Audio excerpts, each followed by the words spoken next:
আজকে আমরা এখানে। সকলের সফলতার পেছনে তাদের বাবা মা থাকে, আমারও রয়েছে।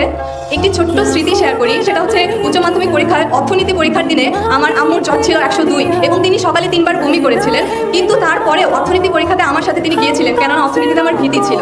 সত্যি মায়েরা সর্বশ্রেষ্ঠ শক্তি, আর এজন্যই তার অনুপ্রেরণায় 2টা বিষয় মিলে আমি 196 পেয়েছি এবং মানবিক বিভাগ থেকে গোল্ডেন জিপিএ অর্জন করেছি দিনাজপুর পরীক্ষা দিয়ে। বঙ্গবন্ধু শেখ মুজিবুর রহমান একটি কথা বলে গেছেন, আমার এই স্বাধীনতা ব্যর্থ হয়ে যাবে যদি না আমার একটি বাঙালিও না খেয়ে থাকে। ঠিক সেভাবেই আমাদের এই জিপিএ প্রাপ্তি ব্যর্থ হয়ে যাবে যদি না আসন্ন ভর্তি যুদ্ধে আমরা টিকে থাকতে না পারি, আমাদের অবস্থানটাকে দৃঢ় করতে না পারি। এজন্য সকলের কাছে আমি দোয়া চাইবো এবং সকলেই নিজেদের অবস্থান থেকে সর্বোচ্চটা দিয়ে চেষ্টা করবো যাতে শেষ হাসিটা আমরা হাসতে পারি।